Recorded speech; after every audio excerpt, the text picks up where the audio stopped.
విజయవాడలోని కాళేశ్వరి మార్కెట్ వద్ద గల ఏపీ వక్ఫ్ బోర్డు కార్యాలయంలో ఏపీ వక్ఫ్ బోర్డు చైర్మన్ అబ్దుల్ అజీజ్ అధ్యక్షతన బోర్డు సమావేశం జరిగింది. ఈ సందర్భంగా ప్రవేశపెట్టిన అజెండాపై ఏకగ్రీవ తీర్మానం చేశారు. ఈ సందర్భంగా పలు మేనేజింగ్ కమిటీలు, పలు మతవల్లీలను నియమించారు. ఈ సందర్భంగా అబ్దుల్ అజీజ్ మాట్లాడుతూ ముస్లింలకు ఉచిత విద్య అందించేందుకు నూతన పథకాన్ని ప్రారంభిస్తున్నామని, అతి త్వరలో దాని వివరాలు తెలియజేస్తామని అన్నారు. వక్ఫ్ బోర్డు ఆస్తుల అద్దెల సవరణకు రెంట్ రివ్యూ కమిటీను నియమించామని ఆయన తెలియజేశారు. 2025-26 నుంచి 2027-28 సంవత్సరాలకు గాను డైరెక్ట్ మేనేజ్మెంట్లో ఉన్న 933 ఎకరాల వక్ఫ్ బోర్డు ఆస్తులను లీజుకు ఇవ్వనున్నామని తెలిపారు.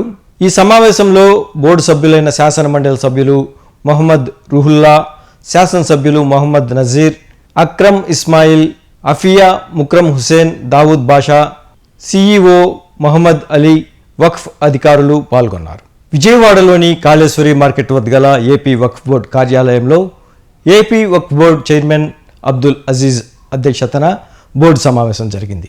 ఈ సందర్భంగా ప్రవేశపెట్టిన అజెండాపై ఏకగ్రీవ తీర్మానం చేశారు. ఈ సందర్భంగా పలు మేనేజింగ్ కమిటీలు, పలు మతవల్లీలను నియమించారు.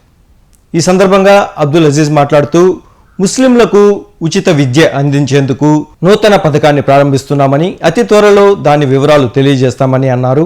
వక్ఫ్ బోర్డు ఆస్తుల అద్దెల సవరణకు రెంట్ రివ్యూ కమిటీను నియమించామని ఆయన తెలియజేశారు.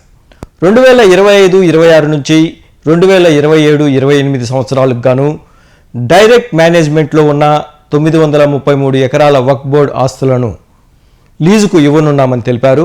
ఈ సమావేశంలో బోర్డు సభ్యులైన శాసనమండలి సభ్యులు మొహమ్మద్ రుహుల్లా, శాసనసభ్యులు మొహమ్మద్ నజీర్, అక్రమ్ ఇస్మాయిల్, అఫియా, ముక్రమ్ హుసేన్, దావూద్ బాషా, సిఈఓ మొహమ్మద్ అలీ, వక్ఫ్ అధికారులు పాల్గొన్నారు.